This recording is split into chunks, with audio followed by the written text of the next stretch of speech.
Alzheimer's is one of those things that feels too big to fully wrap your head around. It's not just a disease, it's like this quiet, relentless eraser, slowly wiping away the things that make someone who they are. And when you think about it, it's not just the person who's affected, it's their entire world, their family, their friends, their memories. It's one of those topics that's heavy, sure, but it's also something I can't stop thinking about.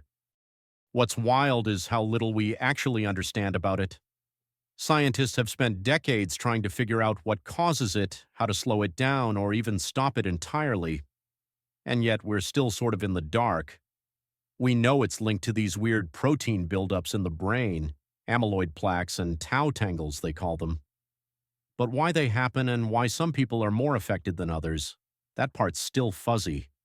What really gets me, though, is how Alzheimer's messes with the concept of memory. Like we all rely on our memories to navigate life.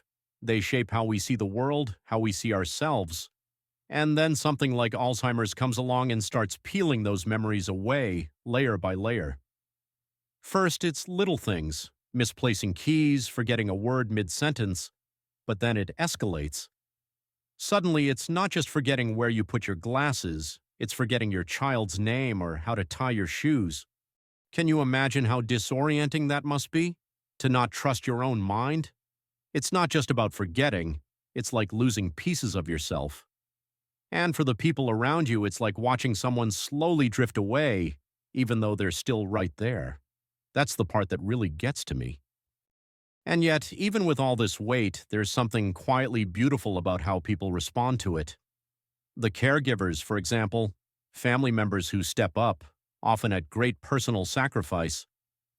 I've read stories about people rearranging their entire lives to care for someone with Alzheimer's, even when the person they're caring for doesn't recognize them anymore. It's heartbreaking, sure, but it's also kind of incredible. It shows how deep human connection can go, even when memory fails. Then there's the question of prevention. It's this big what if hanging over everyone's heads. Like we know there are certain things that might reduce the risk, staying active, eating well, keeping your brain engaged, but there's no guarantee. You could do everything right and still end up with it. Or you could neglect all those things and live to 100 with a perfectly sharp mind. It feels random, almost like a roll of the dice. And what about the emotional side of it? The fear. Imagine knowing Alzheimer's runs in your family. Every time you forget a name or where you parked your car, you probably wonder, is this it? Is this the start? That constant anxiety has to weigh on people. But here's another thing that's worth thinking about: how society treats it. For such a widespread issue, Alzheimer's doesn't get nearly the same attention as other diseases. Maybe it's because it mostly affects older people, and as a society, we're not great at facing aging. We like to focus on things that are youthful, vibrant. Alzheimer's is like a reminder of something we don't want to think about, our own vulnerability. It also makes me wonder about the future. Technology is advancing so fast. What if there's a way to merge our brains with computers one day? Would that mean we could store our memories outside of our bodies, like a backup drive? It sounds far-fetched, I know, but the idea of preserving memories in some way feels hopeful. Like even if Alzheimer's took someone's ability to remember, those memories wouldn't be completely lost. But then again, memories aren't just data, are they? They're tied to emotions, to smells, to sounds.